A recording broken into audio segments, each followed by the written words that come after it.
देखभालकर्ता care givers के लिए मानसिक स्वास्थ्य की आवश्यकता एवं महत्व साखों मुख्य चिकित्सा एवं स्वास्थ्य अधिकारी एवं सिविल सर्जन सह अधीक्षक जिला चिकित्सालय बुरहानपुर के मार्गदर्शन में विश्व मानसिक स्वास्थ्य दिवस माह के अंतर्गत देखभालकर्ता केयर गिवर्स के लिए एक विशेष कार्यशाला RCOH हॉल जिला बुरहानपुर में आयोजित की गई। कार्यशाला का मुख्य उद्देश्य आशा कार्यकर्ताओं को न केवल अपने स्वयं के मानसिक स्वास्थ्य की देखभाल के प्रति जागरूक करना, बल्कि यह भी समझाना कि लंबे समय से बीमार मरीजों की देखभाल करने वाले व्यक्तियों की भूमिका कितनी महत्वपूर्ण होती है।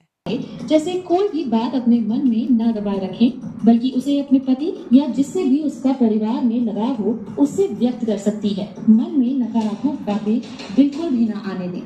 जो भी काम अच्छा लगता है वो काम करें। प्रसव के बाद कविता की बेटी कम वजन की पैदा हुई। इसका पूरा फॉलोअप आशा ने किया, स्तनपान के लिए प्रेरित किया और शिशु की किस तरह देखभाल करना चाहिए उसके लिए उसे समझाइश दी। इसके फलस्वरूप कविता और उसके शिशु में सुधार आने लगा।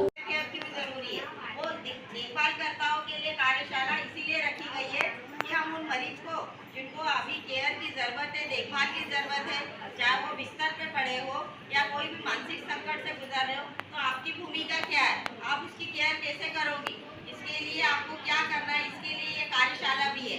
तो आपको देखभालकर्ता के रूप में अपनी छवि को कैसे बनाना है, आपको ऐसे क्या चीजें करनी है जिसमें खुद का भी स्वास्थ्य अच्छा रहे, उसका शारीरिक स्वास्थ्य, खुद का मानसिक संतुलन बना रहे, इसलिए आपको केयर गिवर के रूप में भी भूमिका निभानी है। इसके अंतर्गत आपको केयर गिवर अगर आप खुद है तो अपना शरीर का, अपनी सेहत का, आपका मानसिक संतुलन का ध्यान कैसे रखेगी, तो इसके लिए आपको एक चार्ट दिया गया है। चार्ट में आपको आपका लाइफस्टाइल सही रखना है, अपनी जीवन शैली में बदलाव करना है। जीवन शैली में बदलाव क्या करेगी, सबसे पहले आपको खान पान का ध्यान अच्छे से रखना है। आपको 8 से 10 घंटे पूरी नींद होना, आपको आपके खान पान में हरी साग सब्जी, संतुलित आहार सब लेना है। बैलेंस डाइट जिसको बोलते हैं ना, संतुलित आहार जो आपको जच्चा के लिए बोलती हो, बस वही डाइट में आपको शामिल करना है। और ऐसे केयर गिवर जिसको सेवा दे रही हो उसके लिए भी यही चीज है। आपको रोज व्यायाम करना है।